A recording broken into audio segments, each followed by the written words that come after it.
Continuing our introduction to logarithms, there are some special patterns that you should be familiar with that arise from the definition of a logarithm. First, we have log base 3 of 3 squared. That's asking us, what exponent do we need to use on 3 in order to get an answer of 3 squared? What exponent do we need to use on 3 to get an answer of 3 squared? Well, by definition, that's 2. To generalize that, log base b of b to the a is asking us what exponent do we need to use on b to get an answer of b to the a, and that would just be a. So that's a pattern that arises in logarithms that you should know about. Here's another pattern that comes up sometimes. 5 to the power of log base 5 of 125. Well, let's just evaluate this as we usually would from the inside out.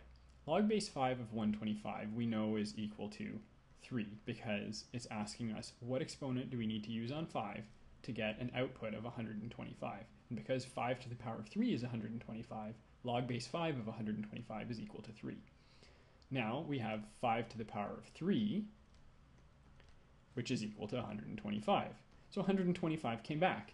Is that a coincidence?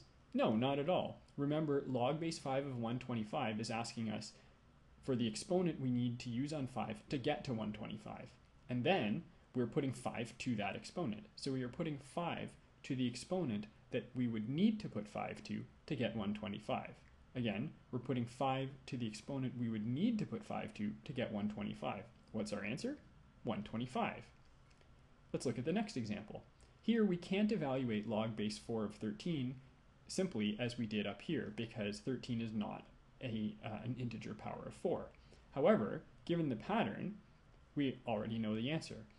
Log base 4 of 13 is asking us what exponent do we need to use on 4 to get an answer of 13, and then we're raising 4 to that power. So it's 4 to the power of the exponent you would need to raise 4 to get 13.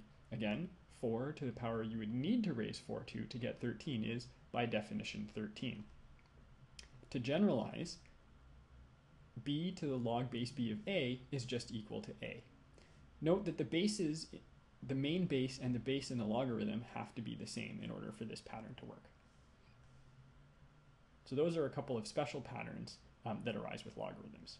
Another thing to be familiar with logarithms is what are known as common logarithms. When no base is written, the base is understood to be 10, and this is called the common logarithm because it arises so frequently. So log of 1,000 with no base written means log base 10 of 1,000, which is asking us what exponent do we need to use on 10 to get to 1,000, and the answer is 3. So to practice a few times, the common log of 0.1 means log of 1/10, or if it helps you to think about it, there's a base 10 down here that's asking what exponent do we need to use on 10 to get to 1/10, and the answer is -1. The common log of the square root of 1,000 is asking what exponent do we need to use on 10 to get to? Well, let's write this as a power of 10.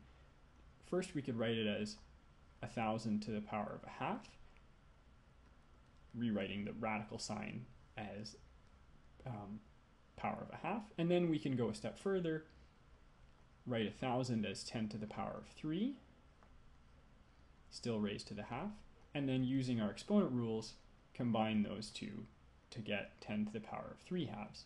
Now, log base 10 of 10 to the power of 3 halves is 3 halves. What exponent do I need to use on 10 to get to 10 to the 3 halves? 3 halves.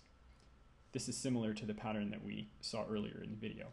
And again, similar to the other pattern that we saw earlier in the video, 10 to the power of log 5, or 10 to the power of the common log of 5, is just equal to 5. We're raising 10 to the power we would need to raise 10 to get 5.